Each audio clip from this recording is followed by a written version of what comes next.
Comment calculer l'épaisseur d'une platine pour un pied de poteau encastré? Mais avant de résoudre ces problématiques, n'oubliez pas de partager au maximum la vidéo, de liker et surtout de mettre en commentaire les sujets que vous souhaitez que l'on traite. Pour résoudre notre problématique, rien de plus facile. Ici, on dispose d'un pied de poteau qui reprend un effort de compression N avec un moment de flexion grand M. Ici, ce qu'il faut observer, c'est que la partie qui sera soumise ou la partie de la platine qui sera soumise à un pliage, ça sera la partie située dans cette zone.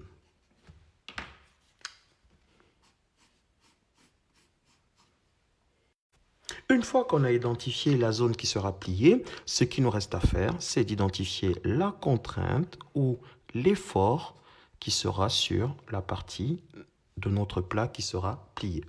Et nous disons dans cet exercice que le moment de flexion issu de notre effort qui est trapézoïdal, ce moment de flexion, il est égal à 55 déca-newton par millimètre. Donc, ce qu'il nous reste à faire, c'est de calculer la contrainte de flexion. Et la contrainte de flexion, c'est le moment de flexion sur le module d'élasticité.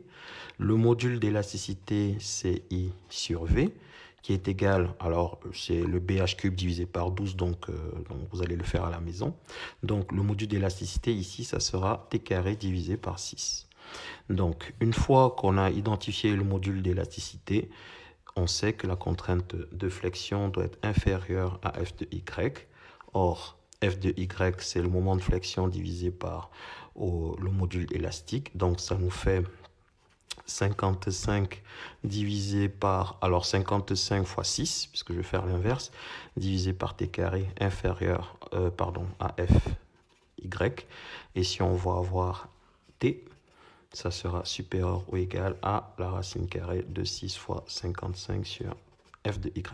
Et f de y, si on fait ce calcul avec f de y égale à 23,5 décanewtons sur des millimètres carrés, on trouve 3,8, sensiblement 3,8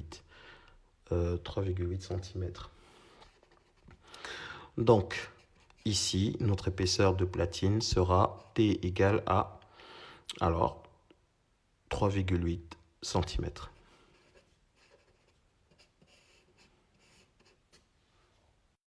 Alors, en résumé, pour définir l'épaisseur d'une platine pour un pied de poteau encastré, la seule chose qu'il faut savoir ou il faut connaître, c'est le moment de flexion dans la zone qui sera pliée. Une fois qu'on a ce moment de flexion, on calcule la contrainte de flexion et on dégage l'épaisseur de la platine. Et c'est tout pour aujourd'hui.